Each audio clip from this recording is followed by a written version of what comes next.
বন্ধুরা, ক্রিকেট অনিশ্চয়তার খেলা, কিন্তু ৮ই মার্চ ২০২৬ যা দেখল তা কেবল খেলা ছিল না, তা ছিল রূপকথা। মেলবোর্ন ক্রিকেট গ্রাউন্ডে ভারত বনাম নিউজিল্যান্ডের সেই রুদ্ধশ্বাস ফাইনাল। গ্যালারিতে লাখো মানুষের চিৎকার আর কোটি কোটি ভারতীয়র প্রার্থনা। ভারত যখন দ্বিতীয়বারের মতো টি-20 বিশ্বকাপ বা ওয়ানডে প্রেক্ষাপট অনুযায়ী উঁচিয়ে ধরল, তখন সারা বিশ্ব দেখল এক অনন্য দৃশ্য। কিন্তু মাঠের সেই জয়কেও ছাপিয়ে গেল একটি দৃশ্য, যখন ম্যাচ জেতানো নায়ক সঞ্জু স্যামসন ডাগআউটে বসে থাকা মেন্টর মহেন্দ্র সিং ধোনির পা ছুঁয়ে আশীর্বাদ নিলেন। আজ আমরা জানাব সেই রাতের না বলা গল্প। নিউজিল্যান্ড টসে জিতে ব্যাটিং করার সিদ্ধান্ত নেয়। শুরু থেকেই কিউই ব্যাটাররা ভারতীয় বোলারদের ওপর চাপ সৃষ্টি করে। নিউজিল্যান্ড নির্ধারিত ওভারে ২০২ রানের বিশাল পাহাড় দাঁড় করায়। ভারতের সামনে লক্ষ্য ছিল ২০৩। বিশ্বকাপের ফাইনালে এই রান তাড়া করা মোটেও সহজ ছিল না। ভারতের শুরুটা ভালো হয়নি। টপ অর্ডার দ্রুত ফিরে গেলে যখন মনে হচ্ছিল স্বপ্নটা ভেঙে চুরমার হয়ে যাবে, ঠিক তখনই ক্রিজে এলেন সঞ্জু স্যামসন। দীর্ঘ লড়াই, সমালোচনা আর দলের বাইরে থাকা সবকিছুর জবাব দেওয়ার জন্য এটাই ছিল সঞ্জুর কাছে সেরা মঞ্চ।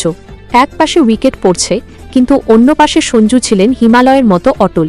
মাত্র ৪০ বলে যখন ৮০ রান প্রয়োজন, তখন সঞ্জু রুদ্রমূর্তি ধারণ করেন। ট্রেন্ট বোল্ট থেকে শুরু করে স্যান্টনার, কাউকেই রেয়াত করেননি তিনি। একের পর এক দর্শনীয় কভার ড্রাইভ আর সেই সিগনেচার লফট শট। ম্যাচ যখন শেষ ওভারে গড়ায়, ভারতের প্রয়োজন ছিল ১৮ রান। প্রথম ৫ বলে ১২ রান, শেষ বলে দরকার ছিল ৬।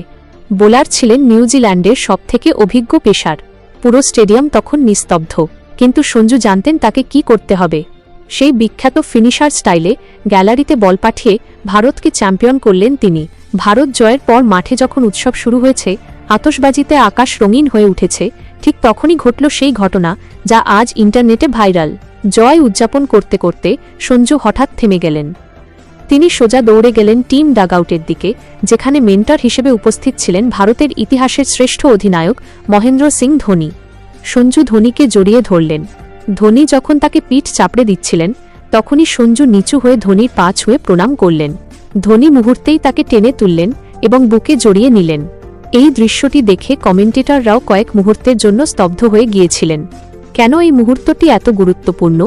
উত্তরসূরির শ্রদ্ধা। ধোনি সবসময় সঞ্জুর প্রতিভার প্রশংসা করেছেন। ধোনির অবসরের পর বহুবার উইকেটকিপার হিসেবে সঞ্জুর নাম আসলেও তাকে অনেক চড়াই উতরাই পার করতে হয়েছে। শিক্ষার প্রতিফলন। ভারতীয় সংস্কৃতিতে গুরু বা বড়দের প্রতি শ্রদ্ধা জানানোর যে রীতি, সঞ্জু তা বিশ্বমঞ্চে প্রমাণ করলেন। মাঠের লড়াই বনাম হৃদয়ের টান। ম্যাচ জিতে তিনি ট্রফি জিতেছেন ঠিকই, কিন্তু ধোনির পা ছুঁয়ে তিনি কোটি কোটি ভারতীয়র মনে জায়গা করে নিয়েছেন। ম্যাচের পর টুইটার, এক্স এবং ফেসবুকে শুধুই সঞ্জু আর ধোনির ছবি। কেউ লিখছেন the successor and the master, কেউ বলছেন শিক্ষা বড় কথা। আসলে সঞ্জু স্যামসন প্রমাণ করলেন যে আপনি যতই বড় খেলোয়াড় হন না কেন, নিজের শিকড় আর সম্মান প্রদর্শন কখনো ভোলা উচিত নয়। ৮ই মার্চ ২০২৬-এর এই রাতটি ক্রিকেট ইতিহাসের পাতায় স্বর্ণাক্ষরে লেখা থাকবে। ভারতের জয়, নিউজিল্যান্ডের লড়াই আর সঞ্জু ধোনির সেই আবেগঘন আলিঙ্গন, সব মিলিয়ে এক পরিপূর্ণ বিজয়। আপনাদের কি মনে হয়, সঞ্জু কি পারবেন ধোনির মতো শান্তভাবে ভারতকে আরও ট্রফি জেতাতে? কমেন্ট বক্সে আপনার মতামত জানান। আর সঞ্জু ও ধোনির এই জুটির জন্য ভিডিওটিতে একটি লাইক দিতে ভুলবেন না। আজকের মতো এটুকুই। ক্রিকেটের এমন সব রোমাঞ্চকর গল্প শুনতে আমাদের চ্যানেলটি সাবস্ক্রাইব করে বেল আইকনটি টিপে রাখুন। দেখা হচ্ছে পরের ভিডিওতে। জয় হিন্দ।